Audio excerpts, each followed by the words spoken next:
Je suis en compagnie de Guy Cormier, président du Mouvement Desjardins. Bonsoir, M. Cormier. Bonsoir. Merci du temps que vous nous accordez. Ça fait plaisir.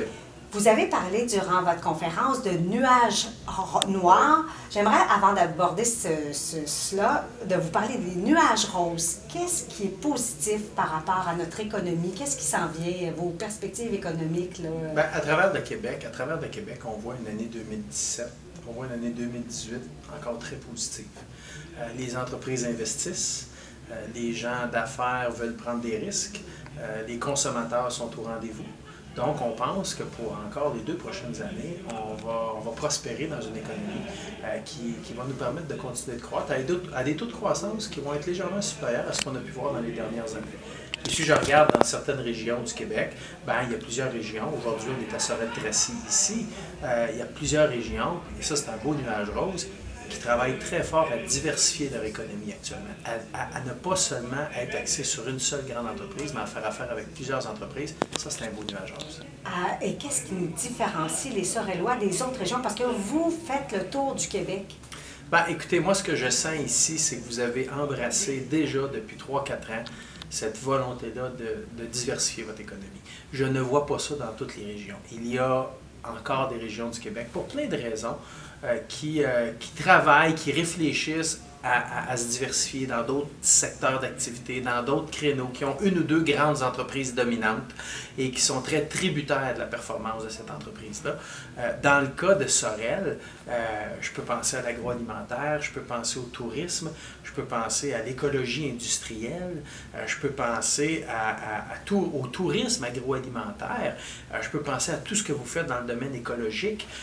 Vous avez vraiment, au cours des dernières années, mis en place plusieurs projets, notamment appuyés par le Mouvement Desjardins, la Caisse Pierre de Sorel, mais essentiellement des projets où des gens ont dit « on fait différemment ici », et ça, c'est tout à votre honneur. Monsieur Cormier, quel conseil, une bonne question durant la conférence, la dernière, quel conseil que vous donnez aux entrepreneurs qui actuellement ont le vent dans la face, comme on dit? Bien, écoutez, il faut se retrousser les manches. Il faut continuer d'investir. C'est pas parce on vit dans une économie où il va toujours y avoir des risques. Aujourd'hui, on constate des risques géopolitiques plus importants qu'auparavant. Mais ce n'est pas une raison pour ne pas investir, ne pas prendre des risques. Oui, on entend parler de renégociation de l'ALENA, oui, on entend parler du bois d'œuvre, oui, on entend parler d'enjeux peut-être potentiels, mais en même temps, il y a des marchés comme l'Asie, il y a des marchés comme l'Europe. Il y a du potentiel avec nos voisins américains qui est très grand, notamment dans le numérique, dans les nouvelles technologies. Alors, je crois que nos entrepreneurs doivent faire preuve d'innovation, investir dans leur productivité, avoir le goût de conquérir le monde, et puis le Mouvement Desjardins, on va être là pour les appuyer. En terminant, vous avez parlé de Dorimène Desjardins, qui est née ici, à Sorel. Oui.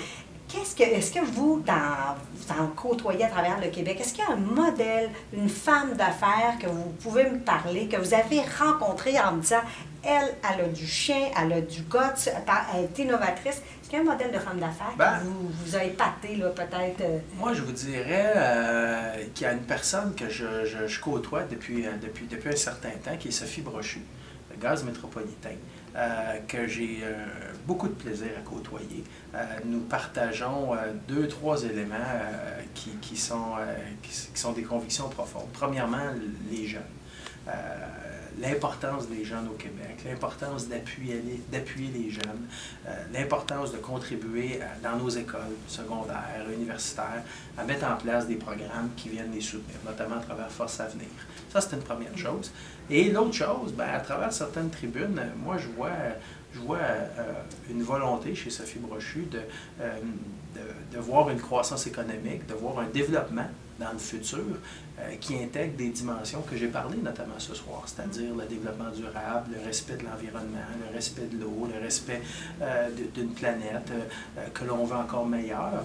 Et Sophie Brochu, à travers différentes allocutions, elle aussi interpelle les gens d'affaires de la société à ce niveau-là. Et vous parliez tantôt de place aux jeunes auxquels vous êtes. Les jeunes vous tiennent à cœur. Oui. Vous-même, vous êtes papa de... 4 enfants de 20 à 24 ans.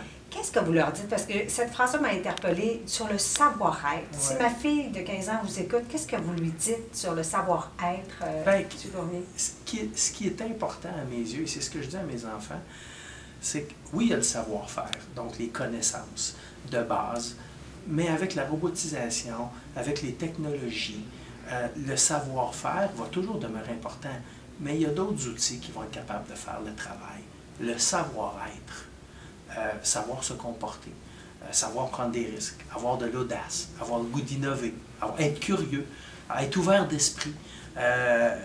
Ça, c'est des habiletés que les jeunes aujourd'hui, je pense, notamment pour être entrepreneurs puis contribuer au développement de la société, vont être très importantes dans les prochaines années.